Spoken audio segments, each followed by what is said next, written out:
അം ആ ഇന്ന് റിലീസായ മലയാള സിനിമയാണ്. തോമസ് സെബാസ്റ്റ്യനാണ് ഈ സിനിമയുടെ സംവിധായകൻ. കവിപ്രസാദ് ഗോപിനാഥ് റൈറ്ററാണ്. നമ്മുടെ ഗോപി സുന്ദരണ്ണനാണ് മ്യൂസിക് ഡയറക്ടർ. അണ്ണനെപ്പറ്റി കുറച്ചധികം പറയാനുണ്ട്. ഇതിൻ്റെ ട്രെയിലർ കണ്ടപ്പോൾ തന്നെ ഈ സിനിമയിൽ എനിക്ക് ഒരു പ്രതീക്ഷയില്ലായിരുന്നു. ഇതൊരു യെറ്റ് അനദർ ബോംബ് ആയിരിക്കുമെന്ന് ഉറപ്പായിരുന്നു.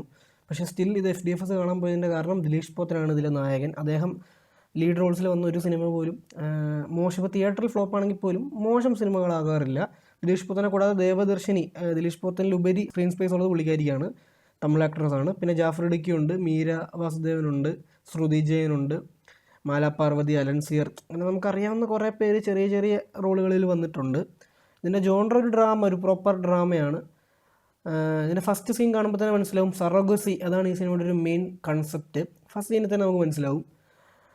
പിന്നെ ഒരു ഫസ്റ്റ് ഹാഫ് മൊത്തം ഈ ഫസ്റ്റ് സീനിൽ തന്നെ ഇവർ ഇത് എസ്റ്റാബ്ലിഷ് ചെയ്തിട്ട് പിന്നെ ഫസ്റ്റ് ഹാഫ് മൊത്തം ഇവർ മിസ്റ്ററി കാണിക്കും. എന്താണ് അതായത് ഇതാണെന്ന് ഇവർ ആദ്യം പറഞ്ഞു, പിന്നെ ഇതല്ല വേറെന്തോ ആണോ, ഇത് തന്നെ ആണോ എന്നൊക്കെ പിന്നെ നമ്മളെ മുൻമുനെ നിർത്തിക്കാനൊക്കെ നോക്കി. പക്ഷെ ഒന്നുമില്ല, ഒരു കാര്യമില്ല. ആദ്യത്തെ ഒരു 10 മിനിറ്റ് തന്നെ അവർ തന്നെ എന്താണെന്ന് പറയുന്നുണ്ട്.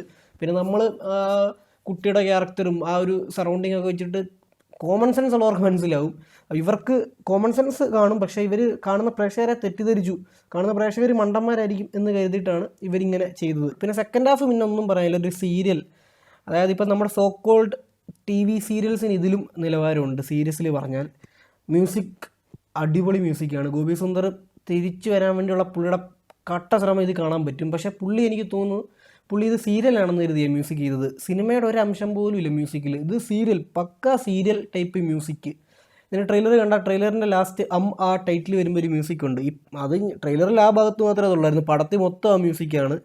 ഒന്നും പറയാനില്ല. ഗോപി സുന്ദർ, എനിക്ക് ഭയങ്കര വിഷമമുണ്ടായിരുന്നു. ഗോപി സുന്ദറിന് ഇപ്പോൾ പഴയ പോലെ അവസരങ്ങൾ കിട്ടുന്നില്ല, ഒന്നുമില്ലല്ലോ. എനിക്ക് നമ്മുടെ മലയാളത്തിൽ ഏറ്റവും കൂടുതൽ കിടിലം പാട്ടുകൾ വന്നിട്ടുള്ള മ്യൂസിക് ഡയറക്ടറിൽ ഒരാൾ ഗോപി സുന്ദറാണ്, പുള്ളിയുടെ പ്രൈം ടൈമിൽ. പക്ഷേ പുള്ളി തിരിച്ചു വരണമെന്നുണ്ടായിരുന്നു. ഇത് കണ്ടപ്പോൾ അത് മാറി. പുള്ളി പക്ക ഔട്ട്ഡേറ്റഡ് ആയി, ഒരു കാര്യമില്ല പുള്ളിക്കിനിയും, അത് മനസ്സിലായി.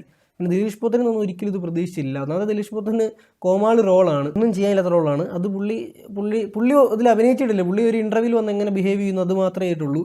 ജാഫർ ഇടുക്കി അതുപോലെ തന്നെ. ഇവർ ചുമ്മാ, ഇതിൻ്റെ ഷോർട്ട് ഡിവിഷൻ വളരെ കുറവാണ് ഈ സിനിമയിൽ. ഒരു ഷോട്ട് വെച്ചിട്ട് ചുമ്മാ ജാഫർ ഇടുക്കിയും ദിലീഷ് പോത്തനുമാണ്. നിങ്ങൾ നാച്ചുറലായിട്ട് നിങ്ങളൊരു ഇൻ്റർവ്യൂ വന്ന ഒരു ആങ്കർ ക്വസ്റ്റ്യൻ ചോദിച്ചാൽ എങ്ങനെ ഉത്തരം പറയും, അത് നിങ്ങൾ തന്നെ ചോദിച്ചിട്ട് പറഞ്ഞോ. ഇവരെന്തൊക്കെയോ ചുമ്മാ ഇവർ നാച്ചുറലായിട്ട് ഓരോന്ന് ചെയ്യുന്നു.